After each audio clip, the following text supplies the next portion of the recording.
Ассаламу алейкум, дорогие друзья. Хочу сообщить, что завтра, 23 сентября, ночь с 23 на 24 сентября, намерен провести в палатке на берегу реки Терек в одном из районов нашей республики. Если у вас есть желание присоединиться, пожалуйста, будем только рады.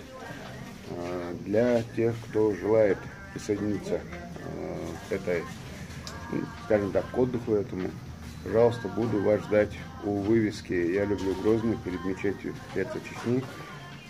Допустим, 17:00.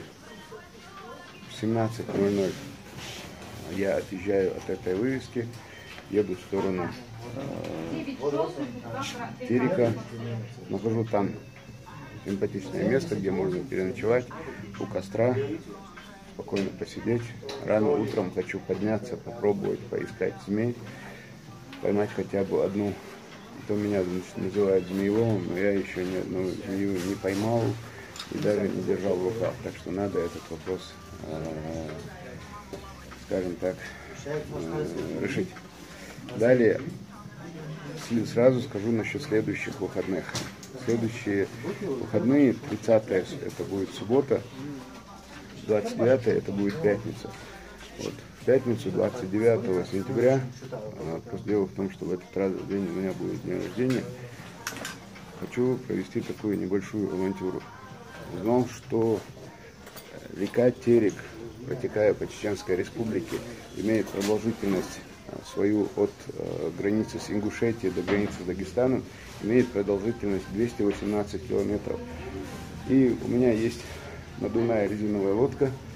В общем, я собираюсь, начиная с 29 сентября, с дня своего рождения, вот таким образом необычным хочу свой день рождения отпраздновать.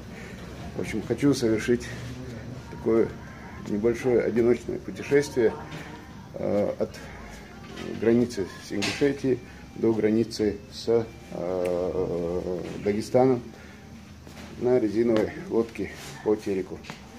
Одиночное путешествие.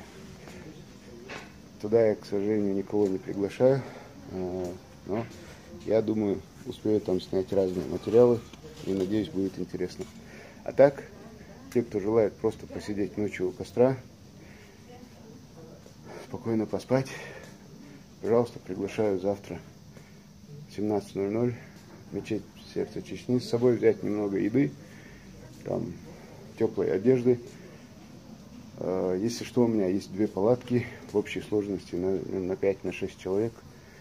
Пожалуйста, я думаю, этого нам на несколько человек хватит. Все, всем спасибо, счастливо. Это я в магазине Блокпост. Меня разные ребята, товарищи просили рассказать о том, что нужно было бы, если ты идешь в поход. Как-нибудь в следующий раз, я здесь уже в магазине договорился, как-нибудь в следующий раз проведу экскурсию, начиная с того, что нужно в походе, и заканчивая тем, что здесь у них есть в магазине. Вот интересно, когда я им предложил, они спросили, сколько. Я говорю, что сколько? Сколько это нам будет стоить? Я говорю, ничего не будет стоить. Просто люди попросили, так и сделаем. Вот такие дела.